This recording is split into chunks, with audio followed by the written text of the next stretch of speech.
शस्त्रसंधी आणि Donald Trump यांची मध्यस्थी या मुद्द्यावरून विरोधकांनी सरकारवर हल्लाबोल केलाय। पाकिस्तानचे तुकडे करणारे आता कुठे गेले असा सवाल संजय राऊत यांनी उपस्थित केला।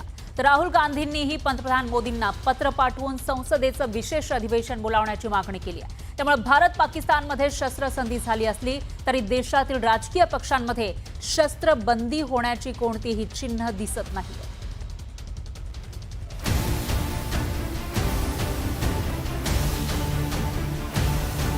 ट्रम्प यांच्या सूचनेवरूनच भारतानं युद्धबंदी स्वीकारली। देशाच्या राजकीय नेतृत्वानं अचानक कच खाली। ज्या 26 माय भगिनींचा सिंदूर पुसला गेला त्यांचा त्यागाचा केलेला हा अपमान।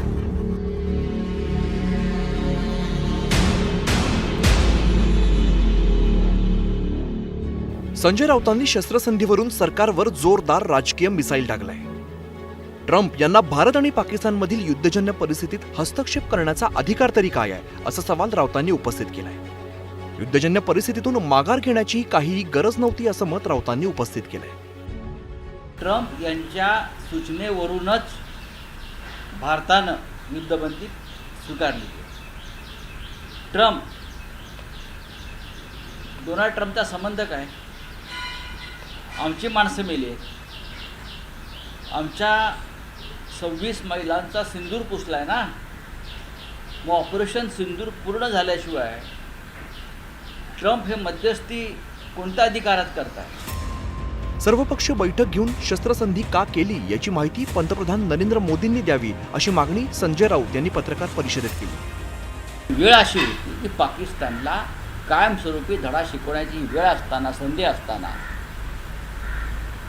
आणि भारतीय सैन्याचं मनोबल प्रचंड उंचावलेलं असताना देशाच्या राजकीय नेतृत्वानं अचानक कच खाल्ली।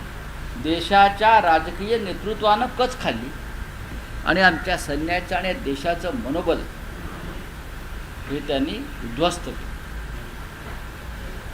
कोणासाठी?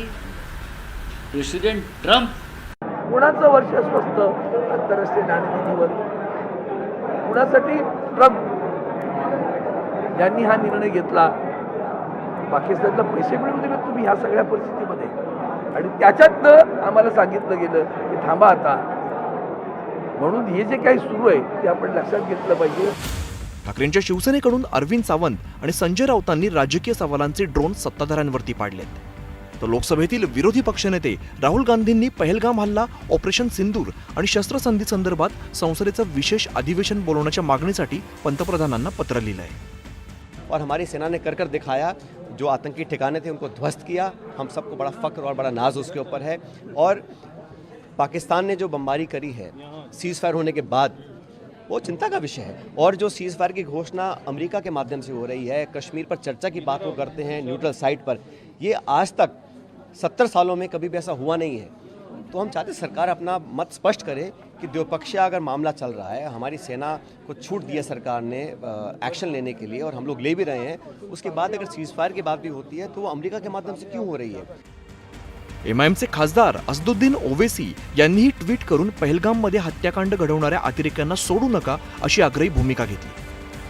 ठाकरेंची शिवसेना, काँग्रेस, एमआयएम कडून राजकीय मिसाईल आणि आरोपांचं ड्रोन डागलं गेल्यामुळे सत्ताधाऱ्यांनीही त्यांची पॉलिटिकल एअर डिफेन्स सिस्टीम कार्यान्वित करून पलटवार केलाय। ज्यांना स्वतःला काही माहीत नाही आंतरराष्ट्रीय राजकारण काय आहे, देशाचा भला कशामध्ये आहे ते ज्यांना माहीत नसेल, स्वतःचा चिल्लर राजकारण करणाऱ्यांना उत्तर देणं मला योग्य वाटत नाही। शस्त्रसंधीच्या मुद्द्यावरून विरोधकांनी अनेक प्रश्न उपस्थित करून सरकारची कोंडी करण्याचा प्रयत्न केलाय।